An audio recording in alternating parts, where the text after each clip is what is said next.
지난 6일 중국 광둥성 광저우에서 발생한 사고 차량 동영상을 보면 검은색 SUV가 광폭 운전하며 갑자기 횡단보도로 돌진하자 순식간에 오토바이와 행인들이 쓰러져 도로에 나뒹굽니다. 이를 본 일부 네티즌은 공산 중국을 벽의 나라에 비유, 출로가 없는 곳에서 미쳐가고 있다며 사회에 대한 복수라고 개탄했습니다.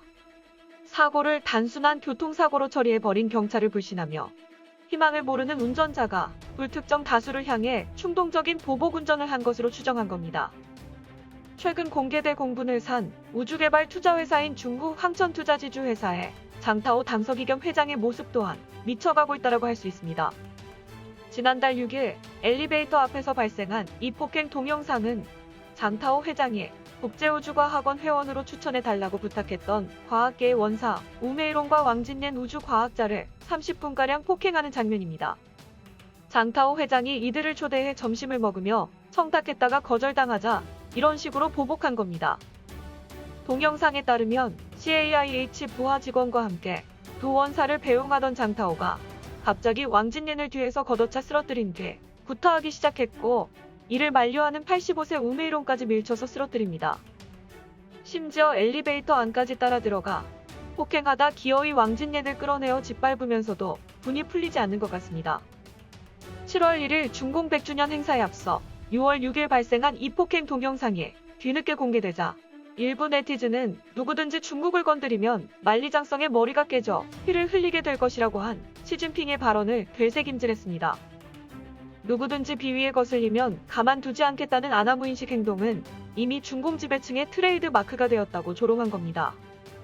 CNN 또한 시진핑이 신중국을 주장한 것과 상반된다며 장타오 사건에서 드러났듯 중국에서 법치를 달성하는 건 우주선을 하늘로 보내는 것보다 훨씬 어렵다고 꼬집었습니다. 최근 한 달 사이 상하이에서 연이어 발생한 살인 사건만 봐도 사회계층을 초월해 공산 중국의 팽배해진 분노지수를 가능케 합니다. 상하이 푸단대학의 한 학장이 직원에게 목이 베어 살해된 데에 이어 상하이 시립디자인 소장도 재계약을 거절한 직원에 의해 목이 베어 살해당한 겁니다. 더욱 섬뜩한 것은 소위 살해 틈새 시장을 노린 상품이 재빨리 등장했다는 겁니다. 타오바오 인터넷 쇼핑몰에서 목 베임 방지용 보호대를 출시하면서 어깨 보호대, 허리 보호대까지 함께 출시하자 자스미나 세븐화이라는 네티즌은 출시된 걸 다 사야 하겠다면서 중공 지도층의 아나무인식 행동이 이런 참사를 불러왔으니 전신이 위험하다고 비꼰 것입니다. 우리나라에서도 최근 유사한 사건이 발생했습니다. 지난 7일 주한 벨기에 대사인 피터 레스쿠이가 벨기에 외교부로부터 당장 본국으로 귀환하라고 소환 명령을 받은 것은 대사의 중국인 아내가 저지른 폭행 때문입니다. 대사의 부인 수에치오 시앙은 지난 4월 한국의 한 옷가게에서 점원의 뒤통수를 때렸고 이를 말리던 다른 점원의 뺨을 사정없이 후려갈겼습니다.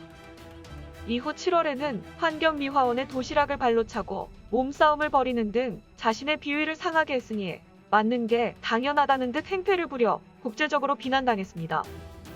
폼페이오 전 미국 국무장관은 지난 1일 트위터를 통해 중공의 100년은 살인과 대량학살의 세기였다.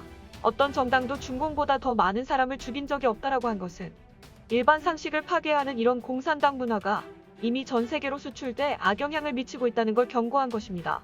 지난달 27일 워싱턴 타임스 칼럼니스트인 마이클 맥케나 또한 기고문에서 침묵이 배신이 되는 때가 온다라고 한 마틴 루터킹 목사의 발언을 소개하며 중공에 대해서는 그 시기가 훨씬 지났다라고 경고했습니다.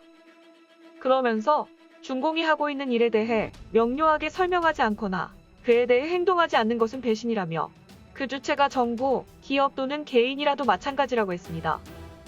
더는 중공의 방만한 행동을 묵과하지 말고 다 함께 나서 놓으라며 단호하게 맞서자고 촉구한 겁니다.